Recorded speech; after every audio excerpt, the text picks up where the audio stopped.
Howdy, Immortalium here. Today I'm reviewing Solanin. Now, Solanin is a seinen slice of life. Basically, let me just give you a quick rundown on the story. So basically we're introduced to this girl, Meiko Inoue, and her boyfriend Naruto Taneda. And basically, Meiko is not satisfied with her life. She runs, basically she has an office job. She lives in Tokyo. She's just left college. She's not satisfied with her life. So basically she decides to quit her job. And the story progresses from there. It's very much a slice of life in that the characters are kind of doing normal everyday things, but as they're going through normal everyday things, they're kind of philosophizing quite heavily. Like, for example, Meiko, quite often, she's thinking about the comparison between the fact that you have no time and you're dissatisfied when you're working, and then when you're not working, the fact that you have so much freedom and so much time actually depresses you because you find it boring. That, and she also philosophizes about the path you should take in life, etc., etc. So definitely a deep manga from that regard. The characters themselves are very kind of normal. That's the best way to describe it, considering it's a slice of life. None of them are too standout. Meiko probably is the most standout considering she's the protagonist. The other characters, let me just think now. There's Naruto. There's his friend Rip, which that isn't his actual name. Who runs a he's kind of like the heir to a clinic. There's God, what's the other guy's name? Well, Meiko's friend is called Ai, who is dating the guy I'm trying to think of. Just one sec. His name is Kato. That was it, Kato. At first, the story is kind of broken up into kind of chapters about each character, which kind of made me wonder. Like, despite the fact that Meiko's on the cover, I was wondering, was she the actual protagonist? Because the first chapter is very clearly about her, but then there was another chapter soon after that where it was just focusing on Naruto, another one that focused on Rip, another one that focused on Kato. It kind of made me wonder, was this more of a, how can one describe it, a kind of an ensemble kind of manga where there's no protagonist and it's just, them living their lives.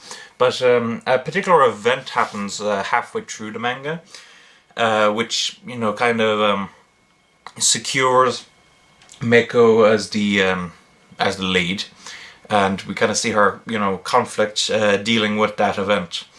So the story itself is simple, but it's nice. It's not too complicated, but it's just them kind of living their lives and dealing with, everyday issues. The artwork itself I was very impressed with. Because it's a seinen, the artwork has a more realistic look with smaller eyes.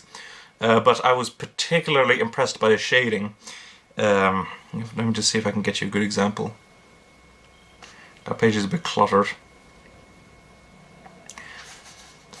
Well, this is as good a page as any. So I was very impressed with the use of shading, to portray shadows, as well as background detail. And the character design itself I thought was very appealing as well, despite, just relatively small eyes in comparison to most manga. So from an artistic point of view, I absolutely love the look of this. Actually, here's a particular boom page, which, I particularly liked. I was very impressed with this. Very nice level of detail and of character design and everything. Now, criticisms of this manga. There's really just one criticism regarding the manga itself. There is another criticism, but it's more to do with the way it was released. So I'll deal with the manga one first. Basically, my criticism of the manga itself is that it uses... Okay. About half of its humor is actually pretty good. It's that kind of either snarky remarks to to each other as they're talking, or it's, you know, kind of them observing the situation they're in, which is also particularly funny. But there's also half of the humor comes from this kind of stupid humor, just, you know, guys acting stupid, which, you know, I didn't find particularly funny. The first time I took particular note of it, I think it was actually chapter 3 or something, or was it chapter 4? It was about then. Naro and Kato are, you know, they're arguing at a zoo, and they upset a bunch of children, and they're trying to make the children happy again, I guess. And there's just this one particular shot which just made me think no one at all would ever do this.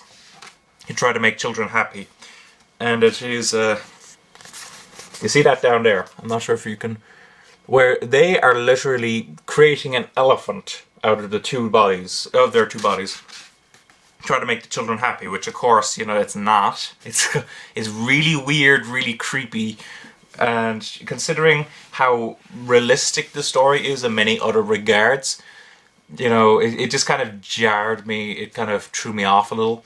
That isn't the one instance, but that's probably the worst one in my opinion. The rest of the stupid humor, while I did not really like it, it is kind of more you know, avoidable. And when I say avoidable, I mean it's easier to ignore.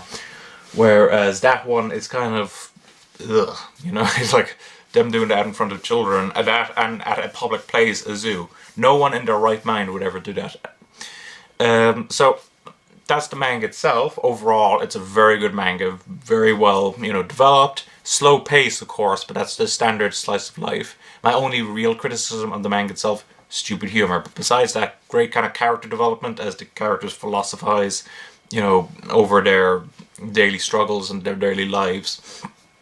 And beautiful artwork. I absolutely love the shading in this in particular. And the character designs are great and background detail. Viz have put both volumes into this. So basically this is about 400 pages. So it's the 2 volumes of Solanin in one. So this is the complete series. It has the French flaps, which, you know, they generally hold for particular works. But one particular criticism I must have, first of all, the page quality stuff is very nice, I will say that. They have color pages. That's not the criticism. I love color pages. So like this is the first color page. But what I took note of was the fact that despite the fact that they have 2 color pages, the second color page coming in somewhere about 150 pages in. Yeah, it's about 140s that it is. There's some pages where I know it's in color, but they for some odd reason chose not to put into color.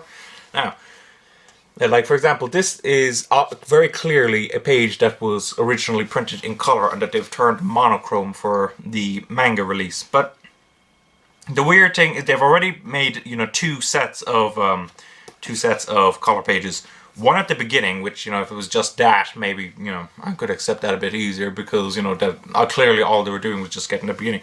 But they chose to make more color pages, about 140 pages in.